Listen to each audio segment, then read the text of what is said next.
Hey guys, Luke Wilson here with a quick rundown of the opening of NFL free agency.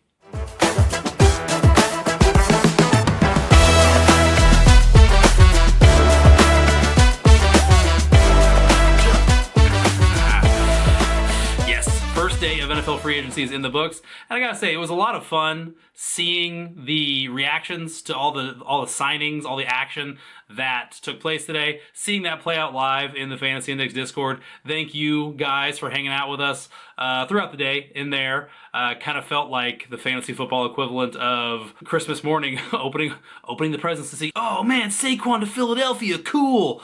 Oh, what? Gabe Davis to Jacksonville. Oh. So probably one of the biggest signings of the day, and certainly the biggest monetarily, was Kirk Cousins going to Atlanta for a shockingly long 4 years, $180 million with $100 guaranteed. So he is definitely a Falcon through at least 2026, it would certainly appear. And while it's definitely exciting to finally know, where Kirko is going to be in 2024 and beyond, I gotta say, I don't know that this really moves the needle much for him. He kind of already had a very strong supporting cast top to bottom in Minnesota. He certainly appears to have that in Atlanta as well.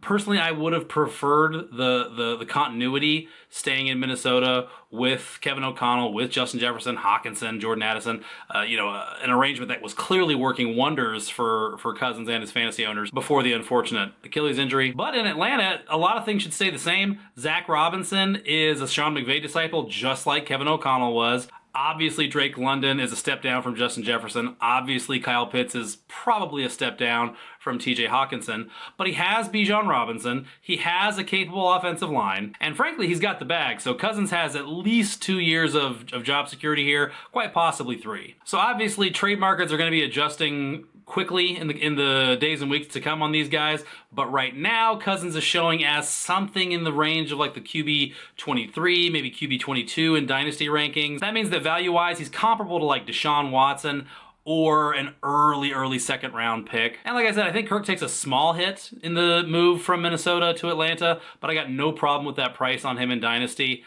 I'll call him a buy. Russell Wilson to Pittsburgh. This one kind of snuck up on us. We were so focused on Justin Fields going to Pittsburgh, we lost sight of Russell Wilson sneaking in. So somewhat hilariously, Russell Wilson goes to Pittsburgh for 1 year, $1.2 million, while the Broncos will be paying him $38 million to play for the Steelers in 2024. Now, I was absolutely prepared to stomp all over this and just laugh my head off at the futility of the Steelers turning to Arthur Smith and Russell Wilson in the year 2024. But I gotta admit, Davey from the Fantasy Index Discord, I gotta give credit where it's due. Davey, he reminded me that one of the comparisons I've most made for Russell Wilson is Ryan Tannehill. And maybe that was part of the Steelers' calculus here because Arthur Smith made a lot of hay with Ryan Tannehill as his quarterback in Tennessee. In 2019, Ryan Tannehill went for 40 total touchdowns, 33 through the air, 7 on the ground, only 7 interceptions. Now granted, Russ is not going to come anywhere close to those totals, but he does have better receivers than what Tannehill and Arthur Smith had back then in Tennessee. So while I'm definitely not a big fan of his current asking price, which right now is looking like it's around like a late second round pick, and that's probably going to climb a little bit. If you're desperate at quarterback and you want to win in 2024, there are more offensive guys to go out there and buy, like Deshaun Watson or Daniel Jones. I'm not ready to call Russ a buy, but he's a stronghold. Minshew mania goes to the desert. Minshew signs with the Raiders 2 years, $25 million, 15 guaranteed. So they're going to call it a quarterback battle, but Minshew's the starter in Las Vegas. Sorry, Aiden, but you're going to need Minshew to either fall flat on his face or injure that sweet mustache to see starts in 2024. And if the 2023 Raiders under Antonio Pierce are any indication, Minshew's job is going to be to hand the ball off and to get the ball to Devontae Adams when they do throw it. He can do that, and if he does it well enough, there's an outside chance he's still the starter in 2025. So with that in mind, to go and get him for something like a late to middle third round pick in Dynasty Leagues right now, I like that value quite a bit.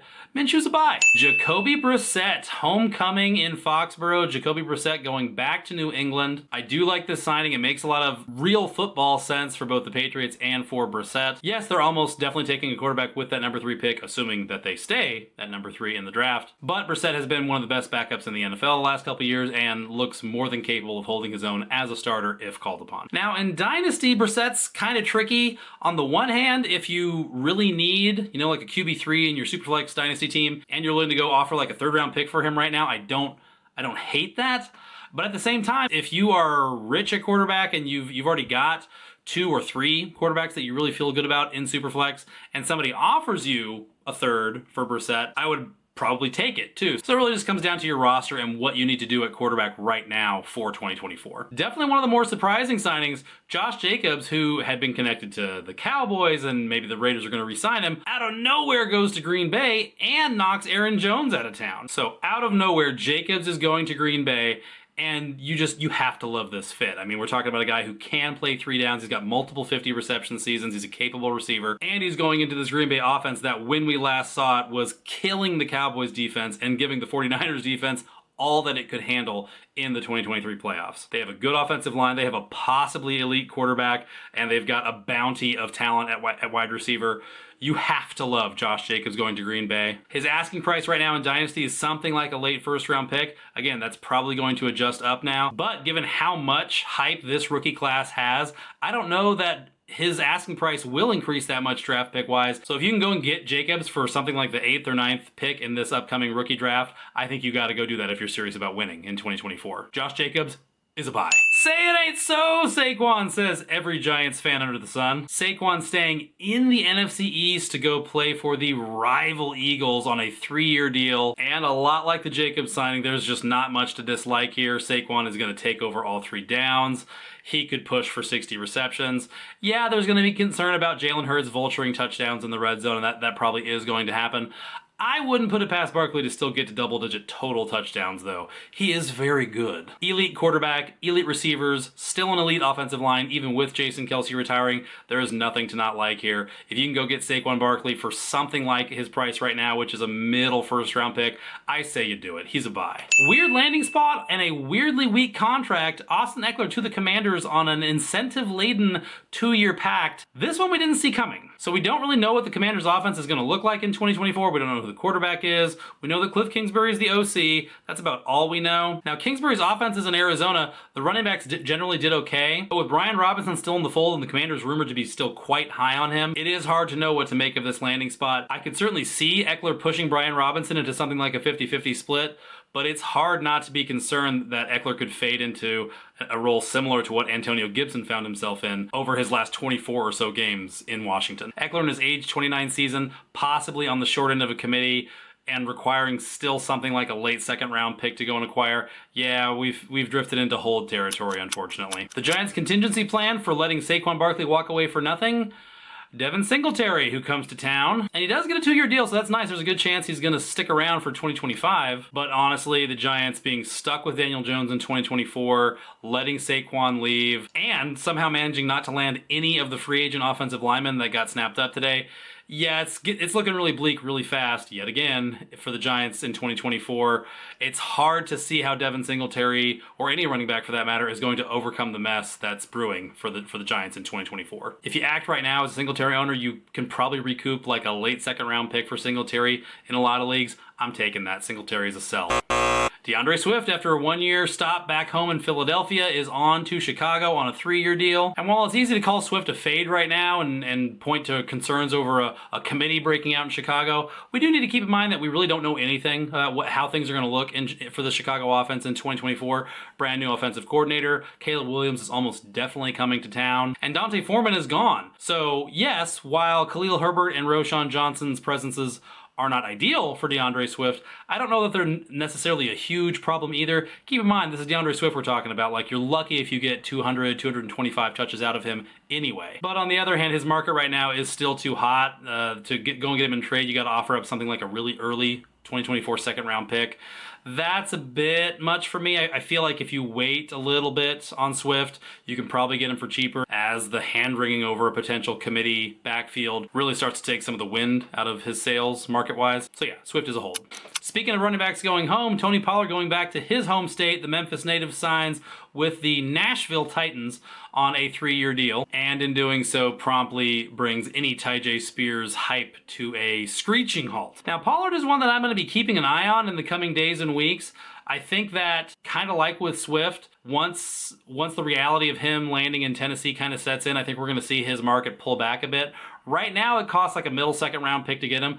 I suspect that in a few weeks, you'll be able to get him for like a late second. And at that point, I'm in. Yes, the Titans offense is a little bit of a mystery box, but they paid this guy real money. That suggests that they're not comfortable counting on Tyjae Spears to handle the load. Brand new head coach, brand new offensive coordinator. The Titans are in full-blown overhaul mode. There's a chance that this thing hits the ground running in 2024, and Tony Pollard is a major beneficiary. Pollard's a hole, but you need to keep an eye on him. Antonio Gibson to the Patriots. I actually really like this one. I did a video on Ramondre Stevenson at the start of the offseason Outlook series detailing how I was pretty concerned about his prospects in New England going forward, and this signing obviously is not good news for them. Now, the Patriots didn't exactly break the bank, giving Gibson something like $11 million for 3 years, but this is a guy who definitely boasts the explosiveness that Ramondre Stevenson kind of lacks, and while we obviously have no idea what the Patriots offense could remotely look like in 2024, for me, it's just really not that hard to see Antonio Gibson possibly being a big piece of that in 2024. Again, market correction is incoming here, but right now, you can send offers for Gibson for like a middle third round pick, or for players like Mike Williams or even Tyler Algier. He's a huge buy at those prices for sure. A guy that I thought might have to wait a few days or even a couple weeks to get interest in free agency manages to sign on day one. Gus Edwards going to the Chargers to play for Jim Harbaugh on a 2-year deal. And while Edwards could be a nice cheap source of touchdowns in 2024, would not be that surprising at all. I think Edwards to the Chargers here is a classic sell high. There's another running back coming to this backfield imminently, but right now, if you can find somebody that will buy the idea, buy the theory that Edwards could be the guy there in 2024, you go straight to that guy and you sell him Gus Edwards right now, probably for like a middle third round pick in all likelihood. But hey, if the guy's desperate enough, you might be able to talk him up to something kind of crazy like a late second round pick.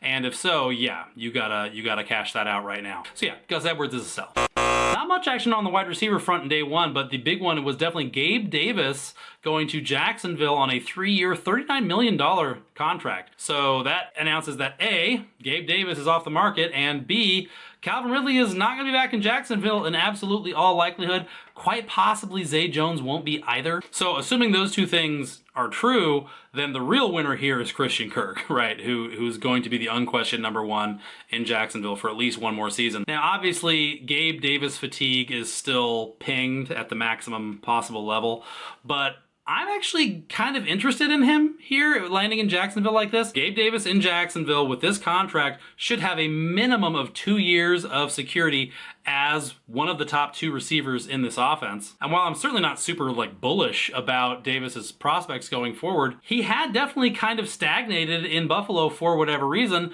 Maybe he's not that good. I'd even go so far as to say that's probably the most likely explanation.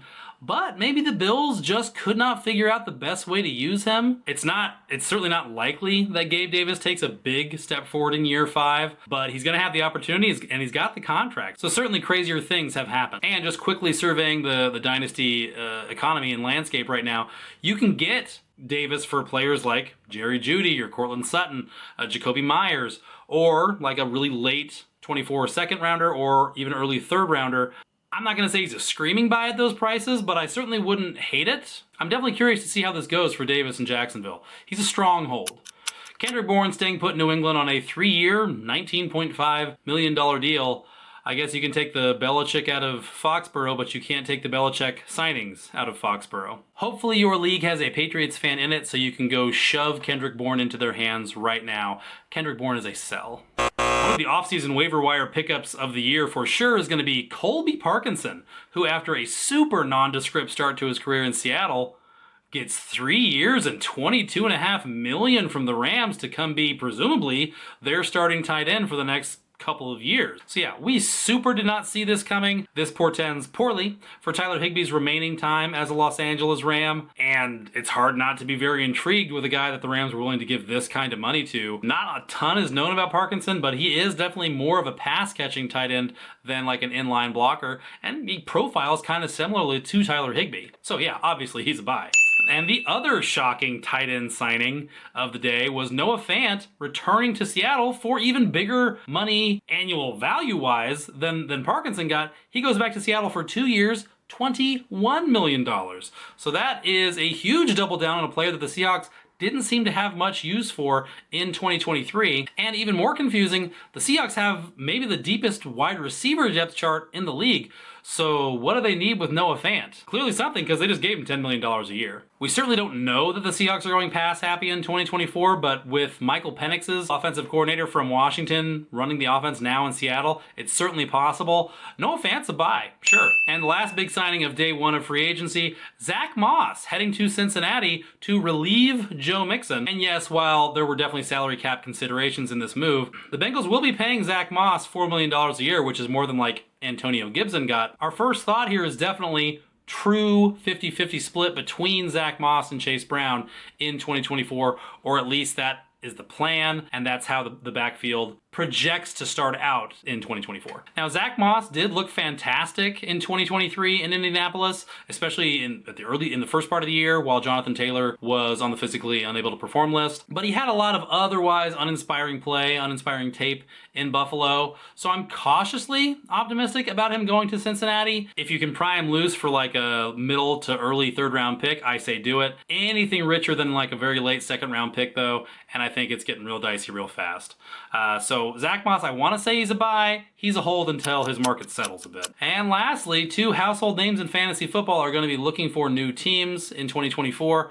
One we saw coming, one we were blindsided by. Aaron Jones and Joe Mixon, and at the moment haven't been explicitly connected to anybody. There have been rumors that the Texans could be interested in Aaron Jones, but the Texans are interested in all running backs right now. So in Dynasty, with running backs like these that we know are going to pop back up somewhere and probably be heavily involved in their new backfields, I love to go and send like clearance price trade offers on these guys and try to catch somebody in your league panic selling, because that's understandable, right? The guy just got released. You know, there's a lot of uncertainty around these players right now. There's not really, especially around Aaron Jones, but really Joe Mixon. Like we know that both these guys are going to play meaningful snaps in 2024. We just don't know the uniform yet. You've got a solid chance of getting those offers accepted, and if you can, I love that value.